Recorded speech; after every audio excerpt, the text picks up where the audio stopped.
सरकार बार बार कह रही है कि जो भी किसान चाहें वो मंडी में भी बेच सकते हैं और मंडी के बाहर भी बेच सकते हैं। अब किसानों को लगता है कि जो भी मंडी के बाहर खरीदने आएगा वो कोई आसमान से टपकेगा नहीं, वो वही ट्रेडर होगा जो पहले मंडी में खरीद रहा है। और जब बाहर की ट्रांजैक्शन पर कोई भी फी नहीं लगेगी तो वो ट्रेडर मंडी में क्यों खरीदेगा, वो मंडी के बाहर ही खरीदेगा। ऐसे में किसानों को लगता है कि सरकार ने इस बिल के थ्रू उन्हें ट्रेडर्स के सामने टोटली एक्सपोज कर दिया है और उनके पास और कोई चारा नहीं बचता प्रोटेस्ट करने के अलावा।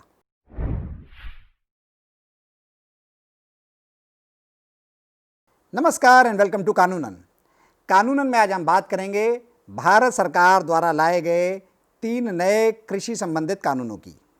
तकरीबन 20 दिन हो गए हैं, पर उसके बावजूद भी अलग अलग किसान संगठन इसका विरोध कर रहे हैं। और एक तबका ऐसा भी है जिसका किसानों से कोई लेना देना नहीं है, उन्हें किसानी के बारे में कोई आइडिया भी नहीं है, उन्होंने बिल भी नहीं पढ़े हैं और वो किसानों और किसानों के इस आंदोलन पर टिप्पणी कर रहे हैं। पर ऐसा इन कानूनों में है क्या? आज के वीडियो में हम यही चर्चा करेंगे। पहले पार्ट में हम बात करेंगे कि ये कानून क्या हैं और दूसरे में बात करेंगे कि किसानों की चिंता क्या है। तो चलिए शुरू करते हैं पहले कानून से। पहला कानून, जिसे फार्मर्स एग्रीमेंट या कॉन्ट्रैक्ट एग्रीमेंट कहा गया है, इसका पूरा नाम आप साइड में देख सकते हैं। इसके तहत अब एक किसान एक स्पॉन्सर के साथ अपनी फसल का कॉन्ट्रैक्ट या अनुबंध कर सकता है। अनुबंध 2 तरह के होंगे, या तो किसान और स्पॉन्सर में डायरेक्ट अनुबंध होगा, या फिर किसान, स्पॉन्सर और एक बिचौलिया जिसे कि एग्रीगेटर कहा गया है, वो भी इस अनुबंध में हो सकता है। बिचौलिया का काम ये है कि वो कई सारे किसानों को इकट्ठा कर जो स्पॉन्सर है उसके साथ कॉन्ट्रैक्ट करे। स्पॉन्सर कौन होगा? स्पॉन्सर एक इंडिविजुअल हो सकता है, स्पॉन्सर एक ग्रुप ऑफ ट्रेडर्स हो सकता है, एक पार्टनरशिप फर्म हो सकती है, किसान संगठन हो सकते हैं, कुछ भी हो सकता है। अब बात करते हैं कि एक फार्मर एग्रीमेंट जो स्पॉन्सर और किसान के बीच में होगा, उसमें क्या क्या बातें लिखी जाएंगी। जो सबसे पहली बात लिखी जाएगी वो सब शर्तें लिखी जाएंगी जिसके तहत ये एग्रीमेंट हो रहा है। दूसरा, ये लिखा जाएगा कि जो फसल है वो कब डिलीवर की जाएगी, उसकी गुणवत्ता क्या होगी और उसकी प्राइस क्या होगी। जी हाँ, प्राइस पहले से डिसाइड हो जाएगी। फार्मर को पहले से पता होगा कि उसकी क्रॉप का कि क्या प्राइस उसे मिलने वाली है। बट प्राइस जो है वो फ्लक्चुएट होती रहती है, ये सबको मालूम है।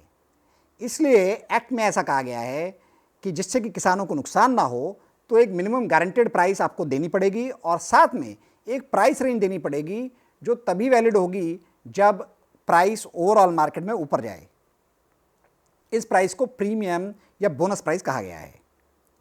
गुणवत्ता के बारे में कहा गया है कि जिससे कि फेयरनेस रहे, इसलिए दोनों पार्टीज़ एक थर्ड पार्टी को, यानी दोनों पार्टीज़ मतलब स्पॉन्सर और फार्मर, एक थर्ड पार्टी को अपॉइंट कर सकते हैं जो कि समय समय पर ये देखता रहे कि किस तरह की खाद डल रही है, किस तरह के बीज डल रहा है, और वो सब तमाम चीज़ें देखता रहे जिससे कि बाद में फार्मर में और स्पॉन्सर में कोई भी डिस्प्यूट खड़ा ना हो सके। फार्मर एग्रीमेंट की जो मियाद रखी गई है वो मिनिमम जो है वो 1 क्रॉप रखी गई है, और 1 क्रॉप मतलब 1 क्रॉप का सीज़न, और मैक्सिमम जो है वो 5 साल रखी गई है। पर एक्ट में ये भी कहा गया है कि बहुत सारी ऐसी क्रॉप्स होती हैं जो 5 साल से भी ज़्यादा जिनकी मियाद होती है। जैसे कि अगर आप पेड़ लगा लें तो जनरली 7-8 साल में ही डेवलप हो पाते हैं।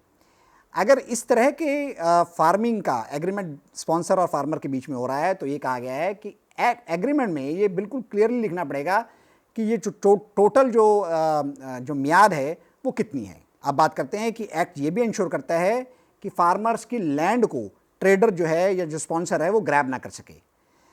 एक्ट में कहा गया है कि किसी भी तरह का जो कॉन्ट्रैक्ट लिखा जाएगा उसमें ऐसा नहीं लिखा जा सकता कि किसी भी कंडीशन में फार्मर की लैंड जो है वो ट्रेडर के पास धीरे धीरे चली जाए।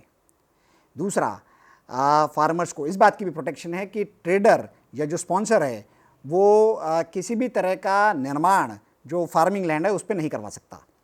एक्ट में इस बात का भी ध्यान रखा गया है कि फार्मर की जब फसल तैयार हो जाए तो उसे जल्दी से जल्दी हटा लिया जाए।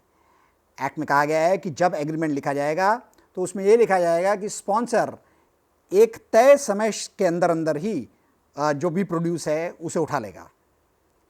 एक्ट में ये भी कहा गया है कि दोनों पार्टीज़ अगर एग्री करें तो वो इस एग्रीमेंट का इंश्योरेंस भी करा सकती हैं। एक्ट ये भी कहता है कि अगर दोनों पार्टीज़ को लगता है कि म्यूचुअली इस एग्रीमेंट को ख़त्म कर देना चाहिए तो वो इसे ख़त्म भी कर सकते हैं। पर क्या होगा अगर एक फार्मर और स्पॉन्सर में विवाद खड़ा हो जाए? एक्ट कहता है कि जब आप एक फार्मिंग एग्रीमेंट बनाएंगे तो उसमें कंसिलेशन का क्या प्रोसेस होगा वो भी लिखेंगे। एक कंसिलेशन बोर्ड का गठन होगा जिसके तहत जो भी दोनों तरफ से रजामंदी होगी ऐसे लोग आएंगे जो विवाद को सुनेंगे और उसे सुलझाने की भरसक कोशिश करेंगे। अगर कंसिलेशन बोर्ड विफल रहता है विवाद को सुलझाने में तो दोनों में से कोई भी पार्टीज जो हैं वो एसडीएम लेवल तक जा सकते हैं। जो सब डिविजनल अथॉरिटी होगी वो दोनों पार्टीज़ को सुनेगी और दोनों पार्टीज़ को सुनने के बाद कोई भी अपना ऑर्डर दे सकती है। एक्ट इसमें भी किसान की तरफदारी करता है। एक्ट कहता है कि अगर एसडीएम का ऑर्डर किसान के विरुद्ध आता है तो किसान को जो भी स्पॉन्सर ने उसे अभी तक पैसा दिया है वो वापस करना होगा। लेकिन अगर किसान के पास पैसा नहीं है तो एक्ट कहता है कि किसी भी कंडीशन में जो किसान की ज़मीन है उससे ये वसूली नहीं की जा सकती। दूसरा एक्ट ये कहता है कि अगर स्पॉन्सर के अगेंस्ट जो है वो ऑर्डर दिया जाता है तो स्पॉन्सर जो है जो भी उनमें एग्रीमेंट हुआ है उसका 1.5 गुना पैसा किसान को देगा। तो ये किसान के हित में कही गई बात है। पर अगर दोनों पार्टीज़ में से कोई भी ऑर्डर से सहमत नहीं है तो वो अपील कर सकती हैं और अपील वो डिस्ट्रिक्ट लेवल पर कर सकती हैं। कलेक्ट्रेट भी दोनों लोगों को सुनेगा और दोनों लोगों को सुनने के बाद जो भी उसका निर्णय होगा वो सुनाएगा। एक चीज़ जो इस एक्ट में कही गई है वो ये है कि किसी भी कंडीशन में किसान या ट्रेडर जो है वो कोर्ट में नहीं जा सकते। अब हम बात करते हैं सेकंड एक्ट की। सेकंड एक्ट का पूरा नाम आप साइड में देख सकते हैं। अगर हम इसे नाम दें तो ये one price one India act है। जी हाँ, अब भारत का किसान अपनी फसल को कहीं पर भी देश में बेच सकता है। पहले क्या होता था कि जब भी कोई फसल आती थी तो किसान अपनी फसल को बेचने के लिए जो स्टेट मंडीज़ होती थी उनमें जाता था। मंडीज़ में एक मंडी फ़ी या मंडी ट्रांजैक्शन चार्जेस लगा करते थे। लेकिन सरकार ने अब वो बाध्यता ख़त्म कर दी है। सरकार का कहना ये है कि किसान के पास अब ये आज़ादी है कि वो अपनी फसल को कहीं पर भी बेच सकता है, चाहे तो वो मंडी के अंदर बेचे चाहे वो मंडी के बाहर बेचे। एक और जो इम्पॉर्टेंट बात है, क्योंकि सरकार चाहती है कि किसान के पास अलग अलग ऑप्शन रहें, तो सरकार ने ये किया है कि जो भी फसल मंडी के बाहर बेची जाएगी उस पर कोई भी टैक्स नहीं लगेगा।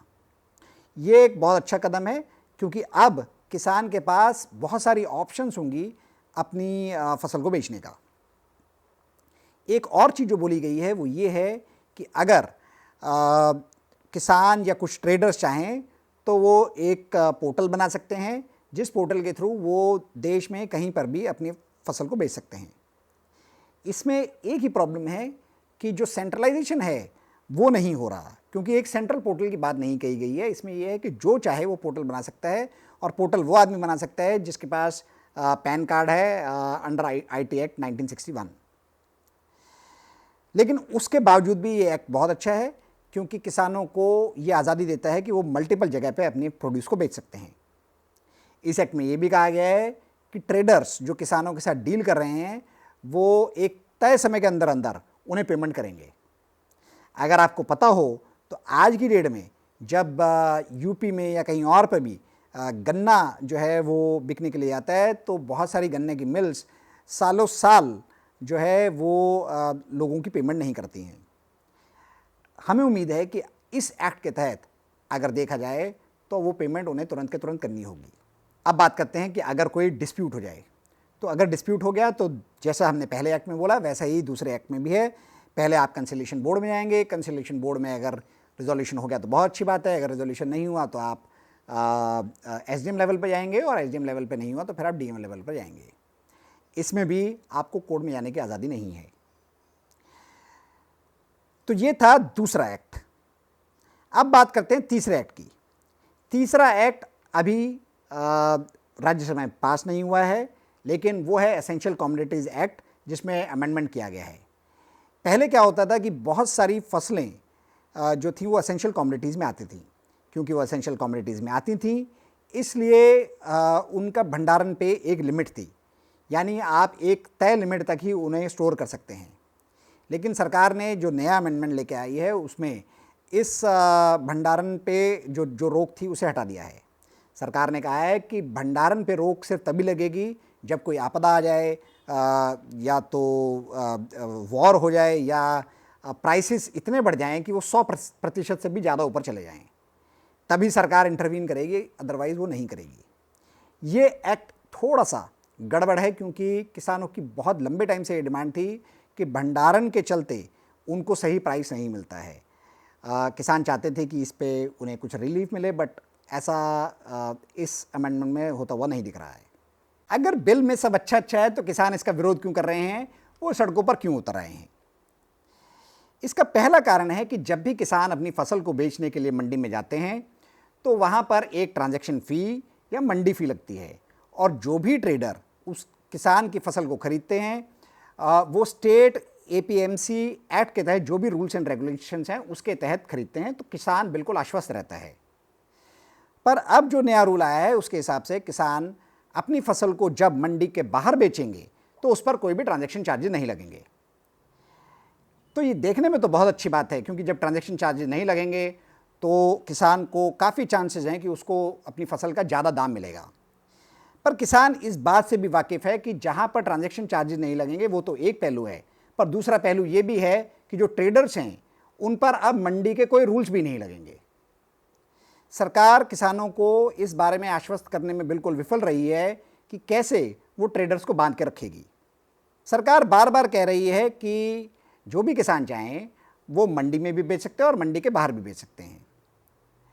अब किसानों को लगता है कि जो भी मंडी के बाहर खरीदने आएगा वो कोई आसमान से टपकेगा नहीं, वो वही ट्रेडर होगा जो पहले मंडी में खरीद रहा है, और जब बाहर की ट्रांजैक्शन पर कोई भी फ़ी नहीं लगेगी तो वो ट्रेडर मंडी में क्यों खरीदेगा, वो मंडी के बाहर ही खरीदेगा।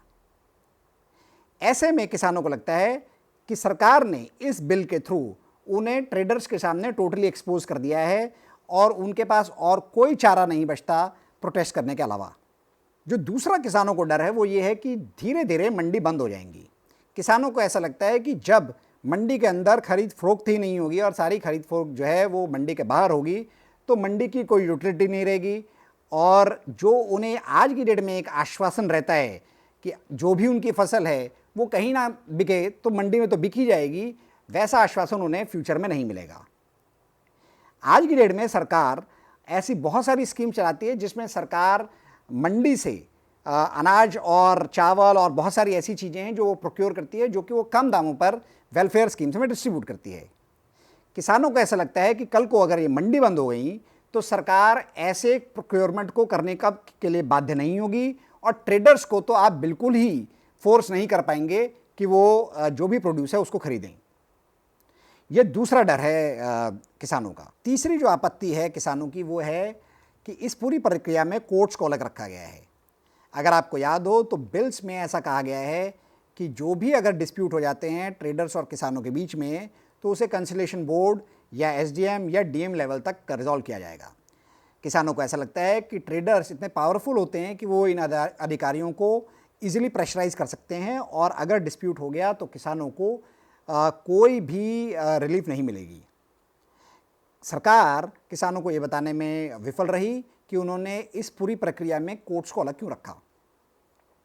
अब चौथी बहुत इंपॉर्टेंट बात वो है भंडारण को लेकर। किसानों की बहुत लंबे समय से आपत्ति है कि ट्रेडर्स गलत तरीके से भंडारण करते हैं और उसके बाद प्राइस को मैनिपुलेट करते हैं। किसानों को ये उम्मीद थी कि नए बिल्स में भंडारण को लेकर एक ऐसी व्यवस्था बनाई जाएगी जिससे कि ट्रेडर्स किसानों को ठग ना सकें, लेकिन इसके विपरीत हुआ। सरकार ने पूरा प्रोसेस ही अब जो लिमिट है वो हटा दिया है भंडारण को लेकर। अब जो चाहे वो उतना भंडारण कर सकता है। सरकार की दलील ये है कि अब फार्मर्स भंडारण कर सकते हैं और जब वो चाहें वो अपनी फसल को बेच सकते हैं। पर जो भी किसानी को जानते हैं वो जानते हैं कि भारत में मैक्सिमम किसान छोटे लेवल के हैं, यानी उनके पास लैंड होल्डिंग कम है, उनके पास भंडारण की सुविधा नहीं है और उन्हें पता भी नहीं है कि भंडारण कैसे करनी है।